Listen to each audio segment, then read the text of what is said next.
ba, mga mamis? Akala ko, nakapag first episode na kami, akala ko wala na kaming gagawin. Hindi! We present to you the Alabang housewives, Pamela Espela and Vanessa Ishitani. Pero kahit na ganun kami kabisip, hindi po rin natin pwedeng kalimutan ang ating sari-sariling pamilya, di ba? Family first, before work.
A joke. This is our reality show. Basta nag-iwalay ka. Bamba! Luka-luka talaga tayo, friend. I'm cooking bacon olive pasta with pita cheese. Mukhang nagwala na yung gas natin. Paano nga ba si Pamela bilang isang ina, bilang isang asawa? Siyempre, mapagmahal. Kahit anong kabisi ka, kailangan iwanan mo yung pagkabisi mo. Mayroon ka talaga sa kanilang time. Ito ay pagmamahal ni Pamela, okay? Sa aking mga anak, sa aking mga tao dito sa nakatira sa bahay ko. This is my food. I need it. Very hot. I need it. I need it. Very hot. Hot like me. Hot like me. Come on in. Bon appetit. She's a great mother. She's kind and caring, and she's more disciplined than I am, so she tells the kids what to do, and I just let them do what they want. I'm not gonna give you olives. I'll choose it, okay? So long. It was hard for us to have the kids. I think it was 7 years before we had Felix. How many scoop, mahal? This is one. Kasi nagka-develop ako sa fallopian tube ko na something liquid na tinotoxing. Magkakaroon ako ng baby, yung baby ko tumatagal lang ng 2.5 months to 3 months, off na. Ang nangyari, tinanggal ang fallopian. Lahat sila IVF eh. In vitro sila. So yung time na yun na nagkaroon ako ng dalawa, it's a big blessing. Ang tawag ko sa kanila, it's a precious stone, like pink diamond. Gold, boxing, bowling. Bowling, mahal. You choose the bowling one, that's it. Yeah, how do I do this right, mahal? Si Felix, yung eldest son ko, kapag kinausap ko siya, para ako nagkausap sa wall. Siguro, baka by next year, baka pag 13 years old ka na, baka alam mo na kung ano yung ibig sabihin ni mami. Konti lang na talapik na sinasabi mo may mali ka, teka, mamaya mag-uusap tayo. Come on. That's it, right? And then something else. Something you put your feet and you go like this. Ay, likod ba? Ma, like this. Si bunso ko naman, si Marlon, the youngest one. If you talk to him, he will answer you directly. Focus. And if you say, oh, you're not talking to me properly, and then you're not listening, you need to look at me eye to eye. He will do it. See? Okay, guys. Kuya, do you know where to go? The park. Spoil talaga sila sa akin. Spoil sa pagmamahal, spoil sa mga laruan, spoil sa lahat ng gusto nila. Gusto ko lahat ibigay sa kanila yung hindi ko naranasan nung maliit ako. Ganun ako, walang iyakan. Kasi, alam mo, ako, naglaro ako, tsinelas ko lang. At saka, aking mga dahon-dahon, kahoy-kahoy na napupulot sa labas. Perfect! Siyempre, nung bata ka pa, tumawilis ka. Alam mo yung tumawilis, parang tumagilid ka na, iba, naging shake, rattle, and roll. Di ba yung gano'n? Sharing is good. Paano ba ako naging ganito? Naging ganito. Pinagsumikapan, sacrifice, lumuha, lahat. Sabi ko sa isip ko, kinakausap ko, ikaw, magbago ka, ikaw lang ang gumagawa ng lahat, di ba? So yung gano'n, lagi kong kinakausap yung sarili ko, parang baliw, pero hindi naman. Hindi pa naman, buti nga hindi. Salamat. Come on, kuya, let's go. Get ready. Goodbye. Kung wala siguro sila, wala na rin ako siguro. Ganon sila ka-importante.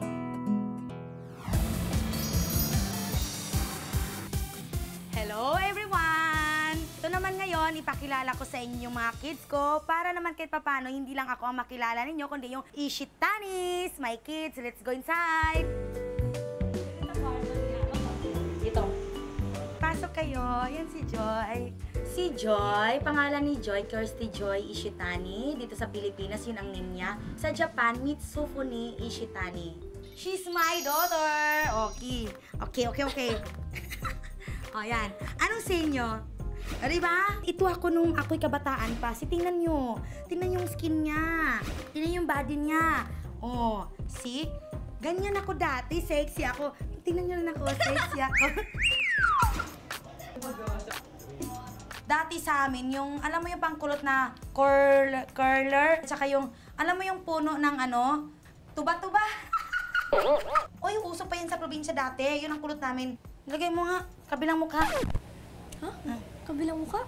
Isang mukha lang to. Ay, kabilang ano ba to? Kabilang pisngi!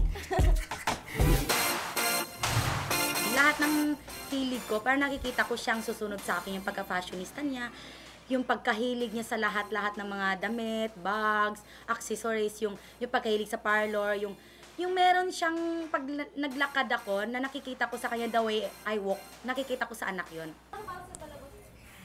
Natapos na natin si Joy, papunta po tayo sa sa room ni Mitsuro. Ito yung hiniram ng anak ko, balik na niya. Si Mitsuro, daddy talaga, wala ako doon. Mana siya sa daddy niya. Japanese yung style niya. Mitsuro! Come in! Hello, Mitsuro! Hi! Why do you like to collect the soldier? Because some of my cousins are soldiers, some of them are police. When you grow up, you become a soldier, right? Yes. O, see? Kung sakali talaga itutuloy niya to, okay lang naman as a mom, so supportaran ko naman siya kasi lahi na namin yun eh. 9 times 3. Oy! 9 times 3. You, kaya. Kaya, you. Okay, 3 times 9. 3 times 9 is 27. 9 times 3. 9 times 3, 9 times 3? 3 times 9, 9 times 3. Kahit na meron ako mga hilig sa buhay ko, yung pagkahilig ko sa mga signature na gamit, priority ko pa rin yung mga anak ko. May oras lang ako sa sarili ko na ibabanding ko dahil nga wala yung daddy nila. Yung pagkananay ko, sobra-sobra yung alaga ng mga anak ko.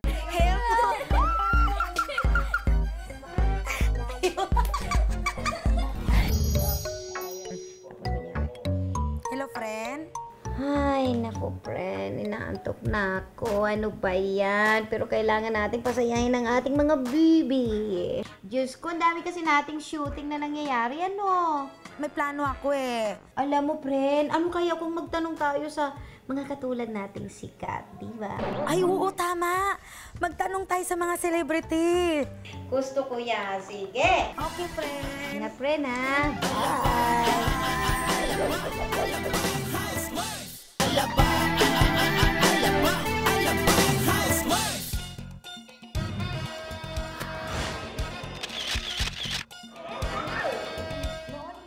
Pinuntahan namin si Jerry De Belin doon sa sa set niya na face to face.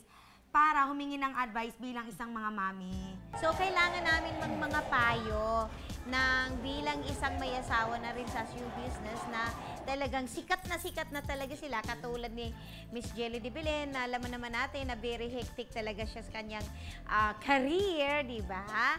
Parang tayo, friend, ha? May career na rin tayo. Affirm mo ako dyan. Miss Jen!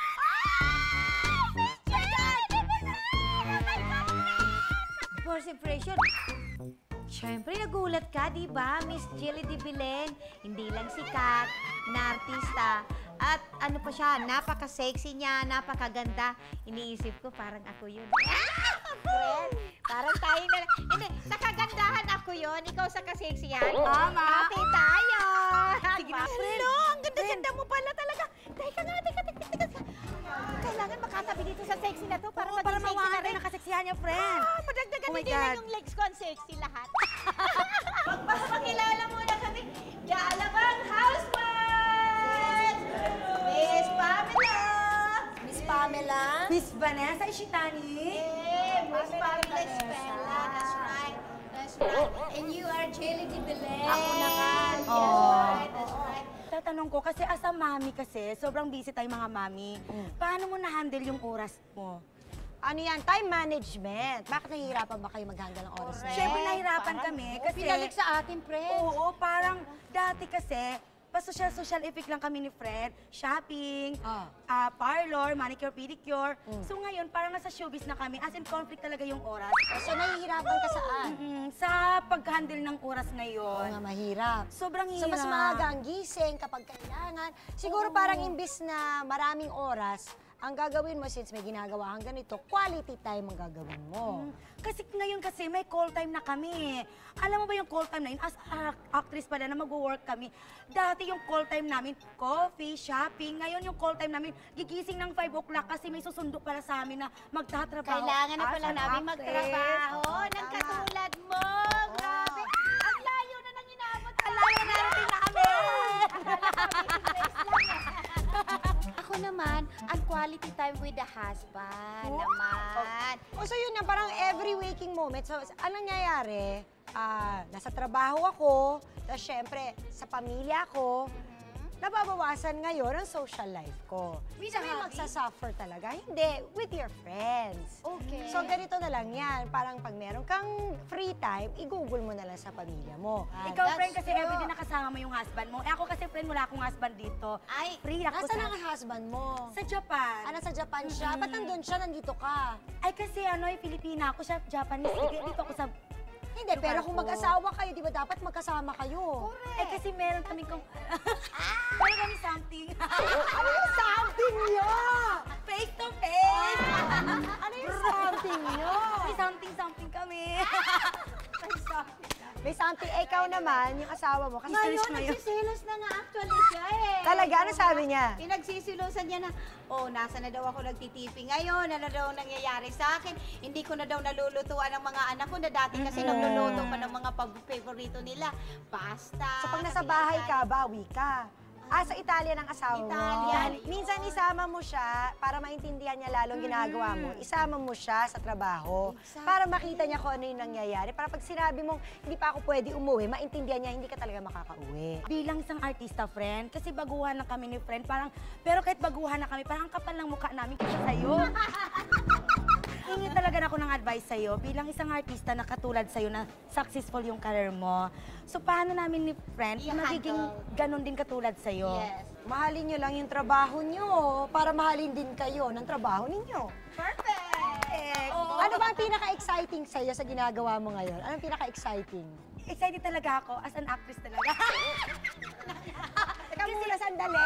Kasi dream ko As an talaga siya. actress, gusto mong umarte? Oo. Dream ko talaga siya nung bata pa ako. Kahit sa kabilang network, ano na rin ako dati. So, anong network? Sa Itbulaga! Dabar Cards! Ano ginawa mo sa Itbulaga? Nung ako'y kabataan pa noon, gusto ko magiging dancer. So, nagsayaw ka? Anong ginawa mo? Tumambling ako. O, ikaw naman, saan ka naman na-excite? Ako naman sa dito, syempre yung na-excite ako na makikita ko iba-ibang tao. Doon ka Tas na-excite? Oo, pinapanood ka tapos nakikipag-picture sa'yo.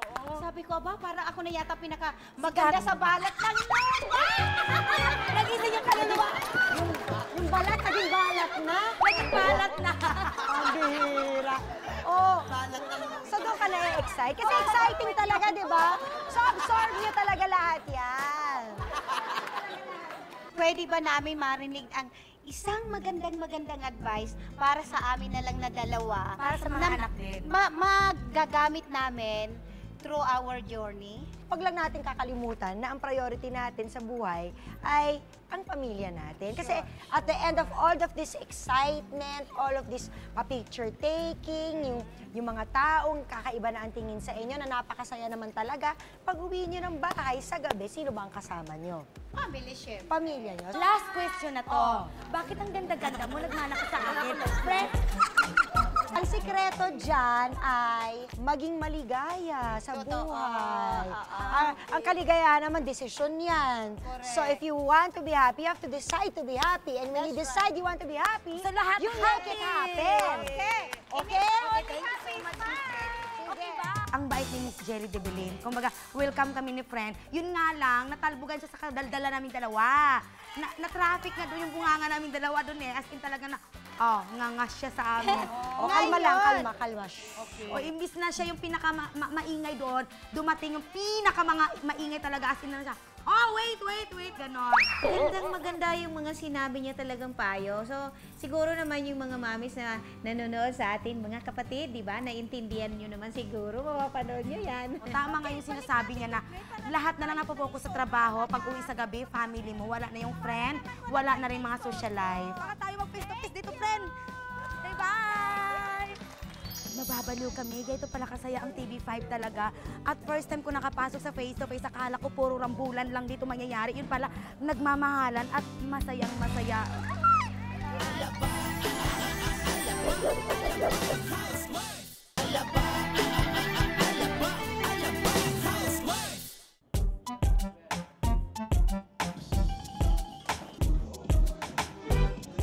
Napaka-energetic ng mga Alabang housewives natin ngayong umaga. Okay? Alabang housewives, here you go.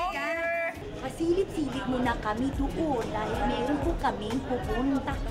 Sinalang kami doon kay Chiki at saka kay Tintin yon. Kasi parents kami ni Pamela, so nanghingi kami ng advice. Kaya yun ang dahilan talaga na madaling araw, nag-prepare ako dahil lang doon sa hingi kami advice. Ang layo, no? Quezon City. Sometimes, kung sa kabisi-bisihan ninyo, kailangan nyo mag-set aside ng konting-konting para sa sarili. Correct. Kung ano talaga yung gusto nyong gawin, huwag kayong magigilty mga mami. Nagigil kayo ng kahit konting window lang. Kasi kung hindi maganda ang kalagayan ninyo, hindi lang kayo magiging mabuting asawa, mabuting anak, mabuting ina. Yun. So, okay lang to take care of them. Bukod dun sa pagiging very busy nyo bilang anchor women here, ano ba yung mga quality times or free times nyo na may bibigay sa family na isang bonding? Kami, pati si Mamu sine ang kapat. Nanonood ng movie. Ayun, madalas akong gumagawa ng ganyan sa mga anak ko. Ready na ba kayo sa mga susunod na advice? Gagawin namin ngayon din sa bahay at kayo din gagawa din kayo sa bahay, ha? Bye! Pupunta ako sa music room kasama yung mga kids ko kasi minsan-minsan lang kami nakapagkaroon ng banding. Gawa nang nasa showbiz na ako. Diyos ko, Alabang household na nga lang. Pag nahiya naman ako sabihin, artista na ako. Hello, my dear! Ayan na! Bulyong. Ang daming nagbago simula naging showbiz ako, charing. Simula na nasa Alabang housewife na ako. Yun ang malaking pagkukulang sa akin na minsan nagigilty ako na aalis ako, hindi ko nakikita yung mga anak ko, uuwi ako sa bahay, tulog na yung mga anak ko. Parang ang laki ng pagbabago na sabi ko babawi ako every Sunday. As in yung bawi talaga na makikita pa rin ng anak ko na si Mami, kahit na siya sa showbiz na siya, bumabawi ako kahit papano na ninulutuan ko sila. Tapos ayun, kinag-uusap kami, may kukwentuhan kami sa nangyari nung araw na yon. Alam mo, sa maliit na kunting oras na pagsasama namin mag-ina sa harapan ng television o kay sa living room o kay sa dining table, alam mo, malaking halaga na yun sa akin. Parang ang haba ng oras, kahit papano, nagkaroon kami ng banding ng mga anak ko. Today I will eat the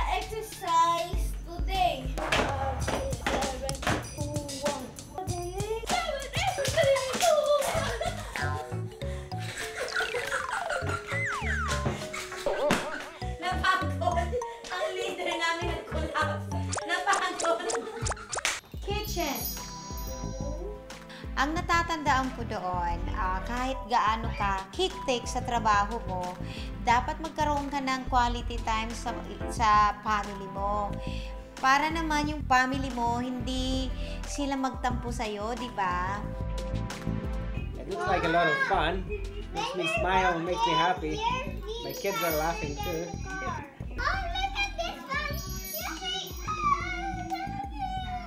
Lalong nakakamiss yung mayroon kang anak na pagtitimplahan mo sila ng kanilang chocolate milk sa umaga at saka paglulutuan mo sila ng egg, di ba? Yang, o kaya sausages, bacon. Yun lang naman ang gusto nila eh. Ano na lang, hug and kiss. Yun na lang, hug and kiss. O tapos kahit tulog na sila, syempre, sometimes pag lumikot sila, nakakarinig naman sila. Sinasabi ko na lang, I'm here now, my babies. I love you. Sorry. O, pero sabi ko, Mommy's working hard. Not only for me, but for everybody. Di ba? I learned that my mom's very fun and talented. And she's beautiful in a lot of ways. Kailangan mayroon unan sa paligid. Kasi kapag malaglag sila, unang nalalaglag unan. So masasahod sila para wala silang bukol, di ba?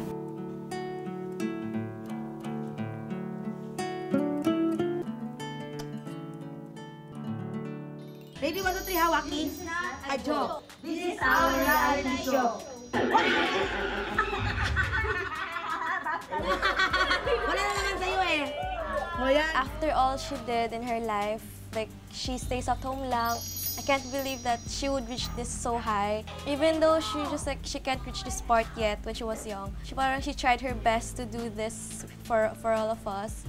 And like even though she's tired, like almost 12 hours she's not at home, it's okay for us because we understand and everyone is happy for her and hopes that she would continue, and I'm really proud of her, the best mom ever.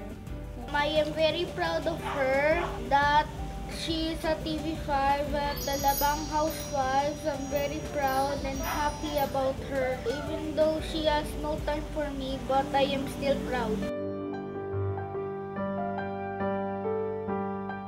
Naiyak ako sa sinabi ng anak ko. Wala na daw akong oras sa kanila, pero masaya-masaya daw siya kasi sobrang proud siya na sa ano na daw ako ngayon sa TV5. May work na daw ako, pero naiyak ako kasi sabi niya, proud siya kahit wala akong oras sa kanya. Ay! I cannot speak! My God! I know you! Tapos prayer position, pag-breathe up. Lahat ng mga problema mo, pag nasa yoga ka na, as in talaga, nakakalimutan mo doon. Grabe yung hawak mo ha, lakas ha. In love na sa'yo. Oo. Tinamaan ako, my heart melted again. Sabi niya, life, physically, okay? And Mentally, physically, and spiritually. yes, naturally, and spiritually. Never mind.